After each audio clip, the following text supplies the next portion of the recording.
நெருக்கமானவர்களை சந்திக்க வைத்திருந்தாலே விஜயகாந்திற்கு புத்துணர்ச்சி கிடைத்திருக்கும் என இயக்குனர் எஸ்.ஏ. சந்திரசேகர் உருக்கமாக பேசியுள்ளார்.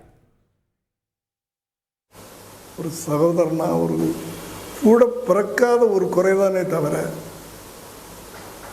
மற்றபடி ஒரு நன்றின்ற ஒரு வார்த்தைக்கு என்ன மீனிங் அப்படின்னு போட்டால் நன்றி அதுக்கு என்ன மீனிங் விஜயகாந்த் அப்படின்னு போட்டுருவாங்க.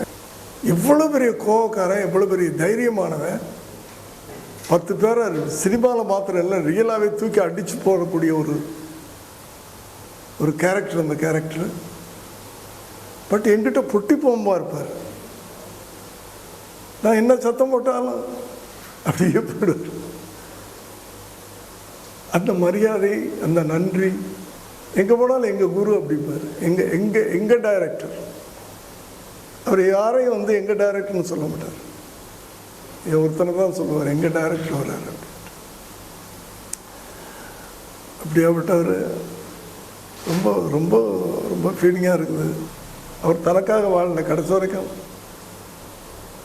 ஒரு ஃப்ரெண்டுக்காக வாழ்ந்தார். இப்ராஹிம்ன்ற ஒரு ஃப்ரெண்டுக்காக வாழ்ந்தார். எங்களை போல நண்பர்களுக்காக வாழ்ந்தார்.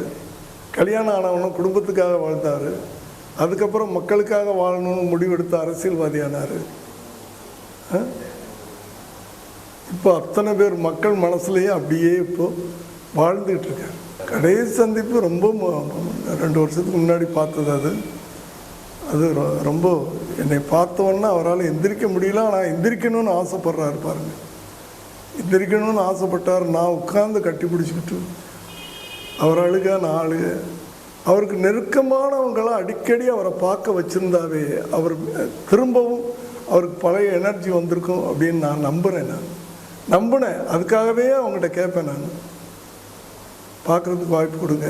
என்ன மாதிரி செல்வமணி மாதிரி, ராதாரவி மாதிரி, சந்திரசேகர், நடிகர் சந்திரசேகர் மாதிரி. செய்திகளை உடனுக்குடன் தெரிந்து கொள்ள உடனே சப்ஸ்கிரைப் பண்ணுங்க.